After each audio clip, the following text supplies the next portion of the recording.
Epilepsy यानी कि मिर्गी का दौरा सबसे ज़्यादा कॉमन न्यूरोलॉजिकल डिसऑर्डर है। यह ऑलमोस्ट 200 में एक लोग को अफेक्ट करती है। लेकिन जब भी किसी महिला को यह होती है तो उसको हमेशा यह चिंता होती है कि आगे चल के प्रेगनेंसी में या बच्चे पर उसका क्या इफ़ेक्ट होगा। नमस्कार, मैं डॉक्टर पल्लवी अग्रवाल भोपाल से। आज मैं बात कर रही हूँ एपिलेप्सी इन प्रेगनेंसी। अगर आपको एपिलेप्सी है तो यह बहुत ज़रूरी है कि आप गर्भधारण के पूर्व अपने डॉक्टर से एक बार ज़रूर मिलें। यह 2 कारणों के लिए ज़रूरी है। पहला कि आपको फोलिक एसिड दिया जाए जो कि एटलीस्ट 3 महीने तक आपको चले। अपने आप में यह बच्चे में विकृति के चांसेस कम करता है। दूसरा, आपको जो दवाइयाँ चल रही हैं एपिलेप्सी की वो ऐसे चेंज कर दी जाएं कि अगर आपको प्रेगनेंसी होती है तो बच्चे पर उसका इफ़ेक्ट कम हो या ना के बराबर हो। इस पे बहुत ज़रूरी बात यह है कि एपिलेप्सी की बहुत सारी ड्रग्स ऐसी हैं जिनका बच्चे पर बहुत ज़्यादा इफ़ेक्ट है और ये अपने आप में विकृति कर सकती हैं, और बहुत सारी ड्रग्स ऐसी भी हैं जिनका ओवर द टाइम यह पाया गया है कि उनका बच्चों पर कोई भी इफ़ेक्ट नहीं है।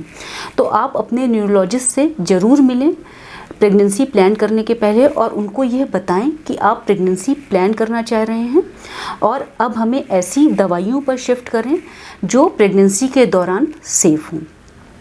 मन में कई बार ऐसे विचार आते हैं कि हम दवाइयाँ बंद कर देते हैं, हमें तो बहुत दिनों से मिर्गी के दौरे आए नहीं हैं तो अब हम दवाइयाँ क्यों लें अगर बच्चे पे इसका इफ़ेक्ट हो सकता है। तो इस पे बहुत ज़रूरी चीज़ ये है कि अगर आपको प्रेगनेंसी के दौरान दौरा आया तो वो अपने आप में आपके लिए और बच्चे के लिए दोनों के लिए हानिकारक है, क्योंकि जब भी दौरा होता है तो ब्रेन में ऑक्सीजन की कमी होती है जो बच्चे को भी पहुंचती है ऑक्सीजन की कमी। तो दवाइयाँ डिसकंटिन्यू करना अपने आप में एक अच्छा डिसीज़न नहीं है। दूसरा मन में सवाल ये आता है कि कई बार तो कुछ लोगों की दवाइयाँ बंद कर दी जाती हैं, तो मेरी क्यों नहीं? मेरा तो सीजर लास्ट 2 साल पहले आया था।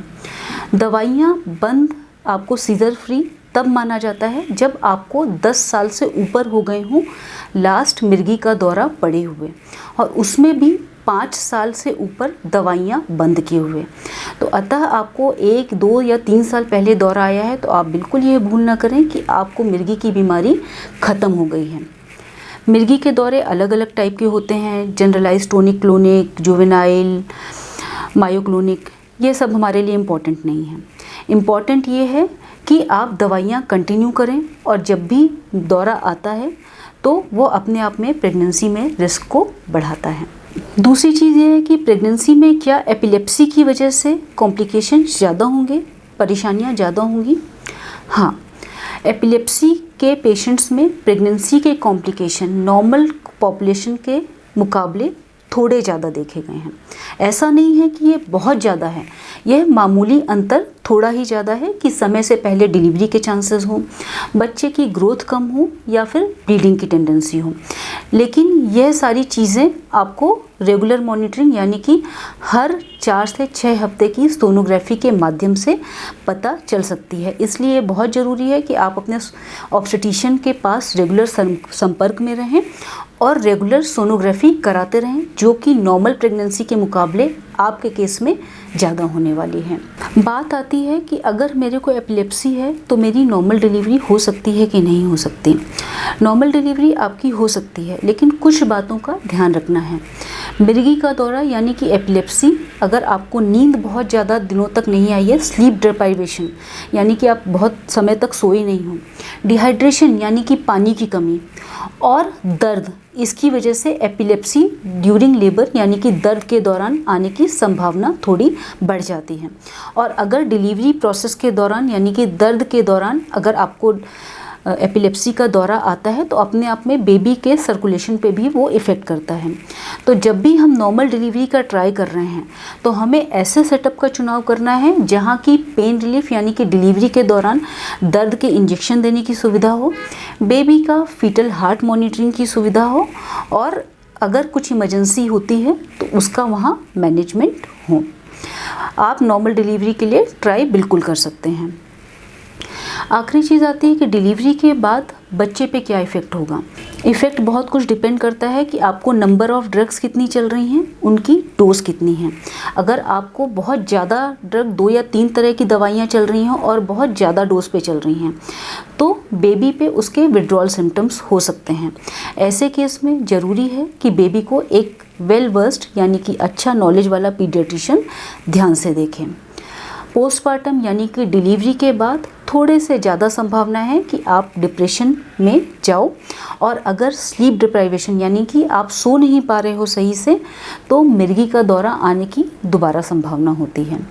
इस दौरान इम्पॉर्टेंट बहुत चीज़ ये है कि अगर प्रेगनेंसी के दौरान आपकी दवाइयों की डोज बढ़ाई गई है तो डिलीवरी के बाद वो डोज वापस से एडजस्टमेंट की ज़रूरत होती है। डिलीवरी के बाद कुछ नॉर्मल प्रिकॉशंस हैं जो सारे मिर्गी वाले पेशेंट्स को दिए जाते हैं कि कभी भी बेबी को ऐसी पोजीशन पे ना पकड़ें कि अगर आपको दौरा आ जाए तो बेबी को हार्म करें।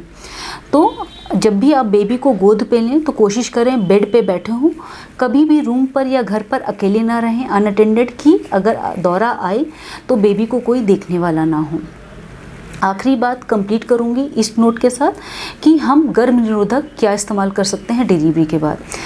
जो एपिलेप्सी की ड्रग्स चल रही होती हैं, दवाइयाँ चल रही होती हैं, वो अपने आप में एंजाइम इंड्यूसर होती हैं, यानी कि कुछ दवाइयों के इफ़ेक्ट को कम करती हैं।